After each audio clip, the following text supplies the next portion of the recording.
So Sunday, we have a very big game for the Packers, a game that will greatly show us whether or not this is a Packers team that may make it to the playoffs. If they lose on Sunday, then their odds of making the playoffs drop a ton, which they did after they lost to the Giants, unfortunately, on Monday night. But this is a game the Packers really need to get back on track. It's in Lambeau Field against a Buccaneers team that has been played similarly to the Packers this season, both teams sitting at 6-7. And after having such a poor performance on Monday, on offense, on defense, almost in every aspect of the game, the question is, can Matt LaFleur get this Packers team to bounce back when they really need a win to keep these playoff hopes alive? I think technically if they lose to the Buccaneers on Sunday, games at noon, they can still make the playoffs, but odds are very low. And so this is a game the Packers need to win to get to 500, to have a chance the final 3 games against the Panthers, Vikings, and Bears to make a playoff run, make a playoff push in the first year starting with Jordan Love. And so if we look at this Packers offense, there's no doubt that on Monday against the Giants, things just went completely the opposite as they had the previous weeks, where Jordan Love and the Packers offense got off to very fast starts, very hot starts against the Lions, against the Kansas City Chiefs. The Chiefs defense, who is one of the best in the NFL. And so on Monday, playing against the Giants, a bottom tier defense, things did not go well. Jordan Love did not get off to a fast start. His accuracy was not great. The Packers had trouble running the ball for a majority of the day. There were a few nice runs here and there. I think they ended with 4.5 yards a carry, thanks to Jaden Reed having like 4 carries for 40 yards. But this is a game the Packers really need. We need to see the Packers offense we saw in the previous weeks, and the question is, can we see that again? I see no reason why not. If we look at this Tampa Bay Buccaneers defense, they've been pretty solid this year. They're the 13th best scoring defense in the NFL. They're 10th against the rush, so a much better run-stopping team than when it comes to stopping passing offenses. They are the 30th ranked passing defense in the NFL. So if there's one area, one weakness the Packers should be able to take advantage of, that is this Buccaneers and their passing defense. They have one really good guy in the secondary and safety, Antoine Winfield, but outside of that, their corners aren't very good. If you look at PFF, they're ranked like near bottom 10, a few of them.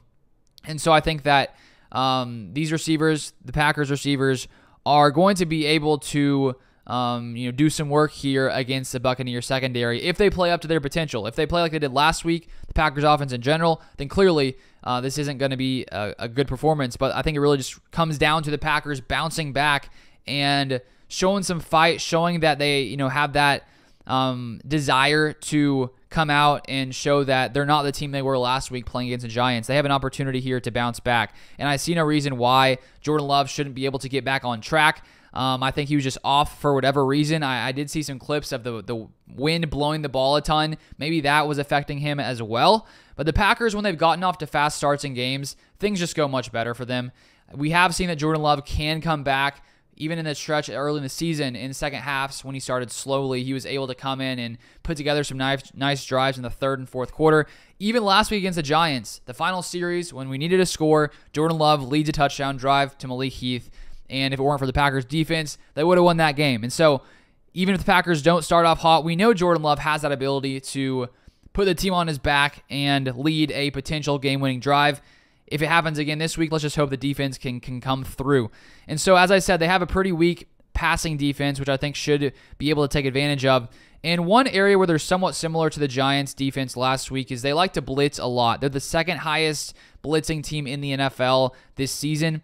And we have seen majority of the season, Jordan Love has been pretty good against the blitz.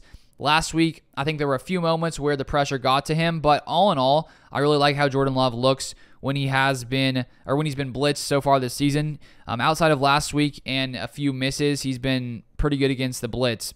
Another interesting aspect of this defense is that they have the second highest plays of 20-plus yards allowed this season at 54.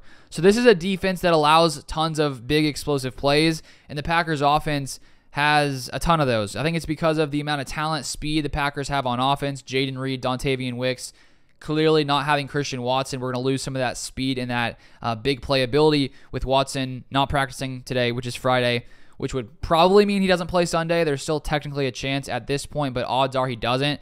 that obviously hurts the Packers to lose Christian Watson. I think that's one reason the Packers struggled a little bit more last week, because the previous 2 weeks, Jordan Love and Watson were really dialing in on that connection. But this is an offense or a defense where we can take advantage of those big plays, and let's hope that Love can be accurate this game, can find, Dontavian Wicks, maybe even Samori Toure, who actually has the highest average depth of target when targeted this season, and he should get some more opportunity this week with Watson potentially not playing. Also, Romeo Doubs, hopefully he can have a big game.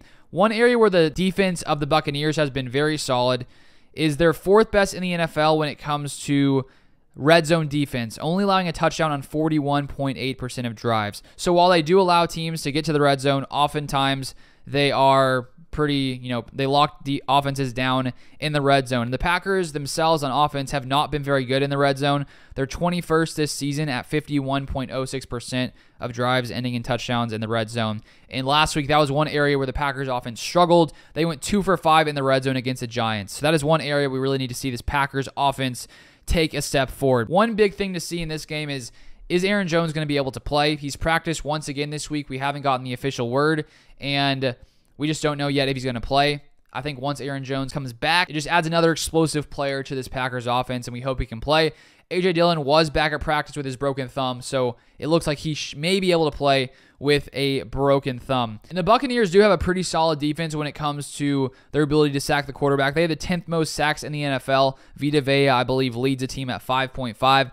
But the Packers have been very good this year at protecting Jordan Love for the most part. We allow the 5th fewest sacks. So I think that they've shown enough that they can keep Jordan Love safe and clean in the pocket. And let's hope that it can continue once again this week. Now moving to the other side of the ball. There's no doubt Monday night, the defense was not good, especially that final drive. We talked about it all week long. We talked about Joe Barry a lot this week because there was a lot of discontent this week among Packers fans, and rightly so because of the performance we saw, the 4th straight game where a team ran for over 200 yards. And if the Packers' run defense can't hold the Buccaneers in check, we have an even bigger problem. I think we already know we have a problem. But if you look at this Buccaneers rushing attack, they have the 29th ranked rushing offense in the NFL. So if the Packers come out here and don't stop the run of the Buccaneers, who have been one of the worst in the NFL, the problem will continue. Let's hope it doesn't continue. There are just so many missed opportunities last week, missed assignments, not keeping the edge, missed tackles, lots of things that just didn't go well for the Packers trying to stop. Mostly Tommy DeVito, who had 10 carries, 71 yards. Saquon Barkley, for the most part, we were able to contain him. Besides that, a few big runs. But the Packers' run defense needs to get it in check this week, and I hope they bounce back, because if not, I'm going to be sad. You probably will be too. I think the biggest risk for the Packers' defense this week is Mike Evans, who is a legit receiver, has been one of the best for a long time. I think he has 1,000 yards in pretty much every single season in his career. And so we don't know if Jair Alexander is going to be back or not. He was practicing again today. He's been questionable for a while. Not so sure he's going to play. I do wonder, I'm excited to see the matchup if it's, Carrington Valentine on him. I really love the way Carrington Valentine plays, just his physicality, his intensity. I'd love to see him match up with Mike Evans, but Mike Evans, he's a legit receiver. He should get some big gains in this one. They also have Chris Godwin, who's another legit receiver. And I think if we look at this game, Baker Mayfield so far this season, he's been okay. He's been solid enough to get them to 6-7, just like the Packers. He has 2,900 yards, 2,934, 20 touchdowns, 8 interceptions, a 89.7 rating. And while Baker Mayfield is not an elite quarterback, he can still get the job done. And so we definitely can't take Baker Mayfield lightly. But if you look at the total offense for the Buccaneers, they're 22nd ranked scoring offense, 29th, as I said, in the run, 20th ranked passing offense in the NFL. So they haven't really been a very good offense this season. And the Packers defense, if they can get back to how they played against the Chiefs, then hopefully we'll see a much better performance here. I think one of the biggest issues for the Packers on Monday night was their inability to stop the Giants in the red zone. The Giants went 3 for 4. That has been one area of the Packers game on defense where they've been very good, and it has been in the red zone. And so because this is a defense that allows a lot of yards, I think we're like 18th to 20th in yards or so, they really need to stop teams in the red zone. And so this is another game where we need to see that happen. And if we look at the Buccaneers, their offensive line, they've allowed the 9th most sacks in the NFL this season, but they do have the 6th best pass blocking line in the NFL per PFF. So the Packers should be able to get some pressure on Baker Mayfield. Last week, they were unable to stop Tommy DeVito whatsoever, had 0 sacks. So I would assume that Rashawn Gary comes back, has a big game in this one, trying to shake off what happened last week with the Packers, just inability to get to the quarterback. And so now for my score prediction, I'm going to say at Lambeau Field, the Packers are going to have a bounce back game. I'm going to go Packers 24, Buccaneers 17. I'm going to say Jordan Love comes in, has a big game, gets back on track, and the Packers sit at 7-7 with their playoff hopes still alive. So let me know your thoughts, your prediction in the comment section down below, and I'll see you guys next time.